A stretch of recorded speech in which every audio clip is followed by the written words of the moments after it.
Alright, so we're going to work on this strut here. This is a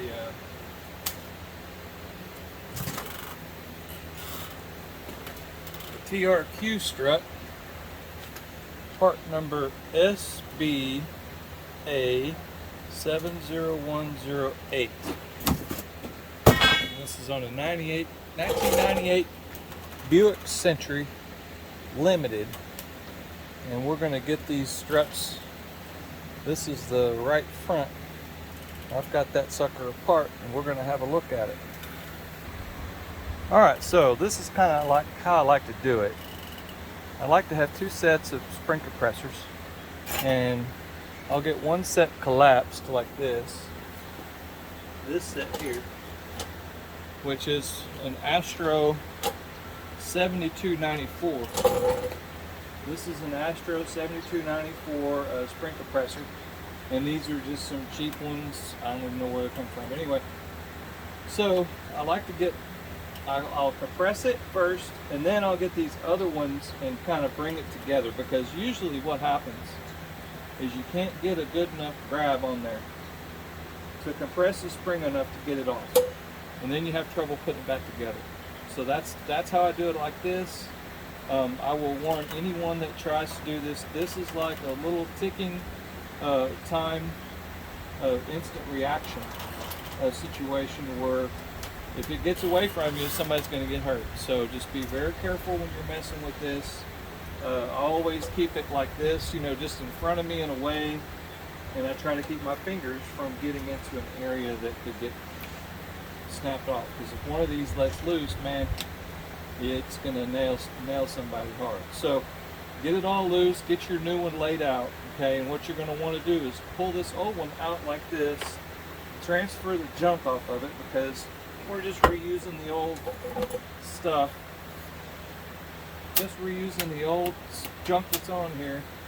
I'd rather put all new stuff on there, but the guy I'm doing it for did not provide that.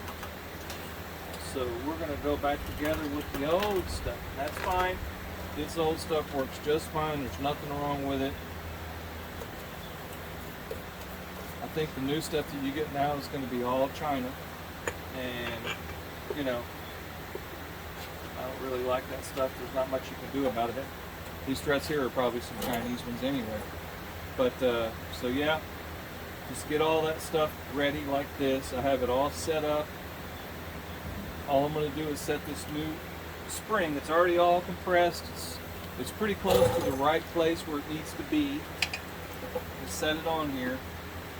Now, because of the way these compressors have everything compressed right now, you just have to make sure you have it clocked properly.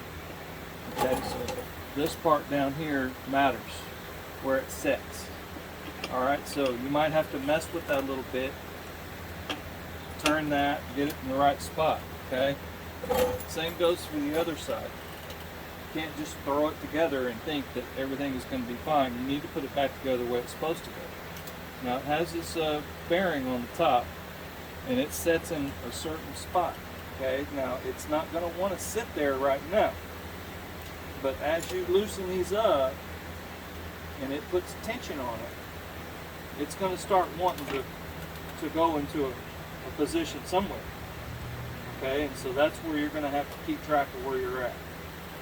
So I'm putting all this back on there in the exact way that it came off, okay?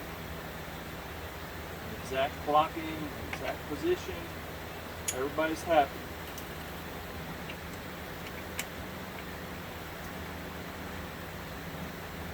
There we go. Now I'm going to get it started.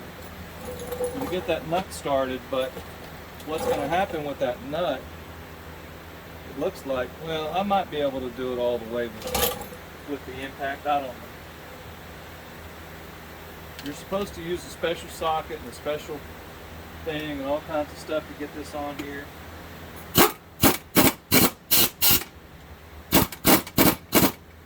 But it looks like it, yeah, it went on just fine. I'll have to tighten it a little bit.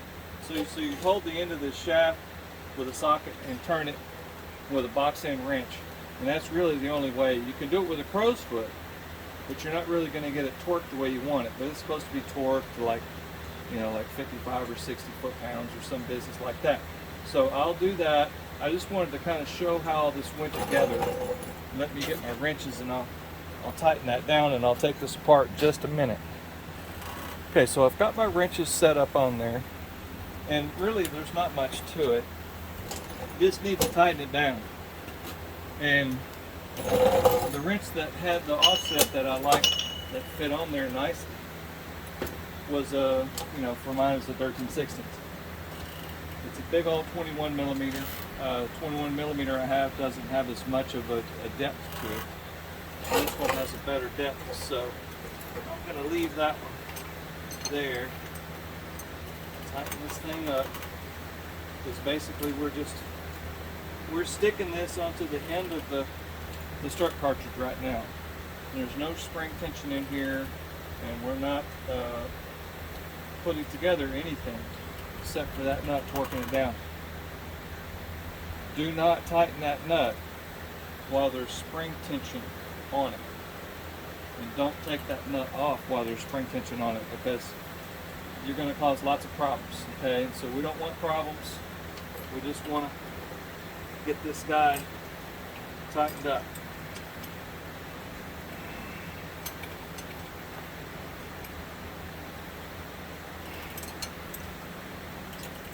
It's a nylon locking nut, so it's tight all the way. Just kind of have to feel it. When it gets to the end, you'll be able to tell.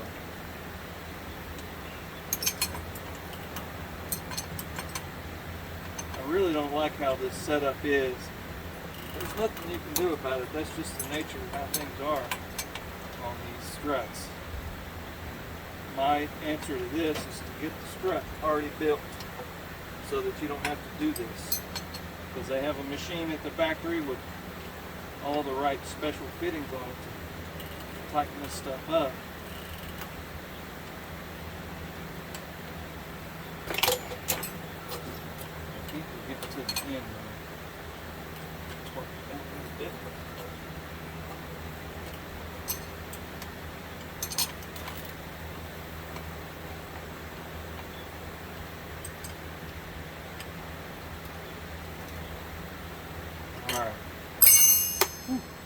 Okay, so now I'm going to start going backwards from the way I started.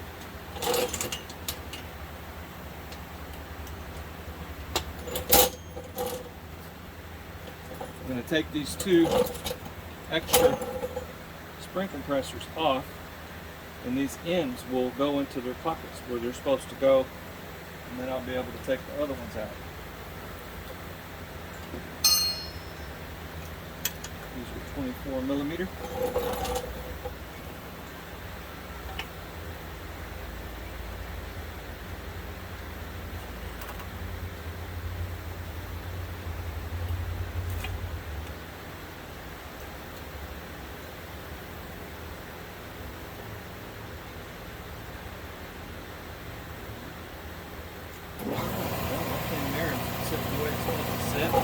I'm going to have to loosen that up and fix it. Too busy messing around here to figure it out. Alright, so I messed around with it. I got it set in the right place. I took my two extra spring compressors off. I took these two off, and you can see that those two extra spring compressors, all they did was just pull these ends away from the seat there. And so these spring compressors did the major work, that is, the most work.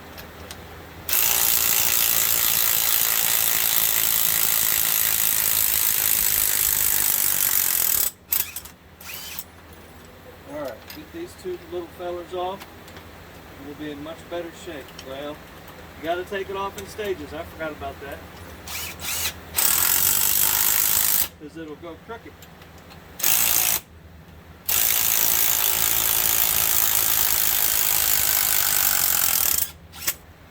Be able to get to it sometimes. You have to be careful about how you take it apart.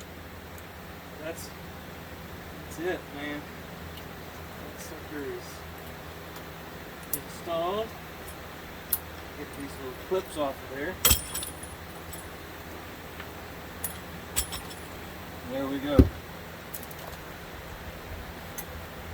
Sets in there like so, and this top bearing allows it to go back and forth, which is pretty tight. Can't do it. Can't do it with just holding it there, but you need to make sure that this is clocked the right way, the way it came out. So anyway, I hope that helps somebody. Y'all have a good day.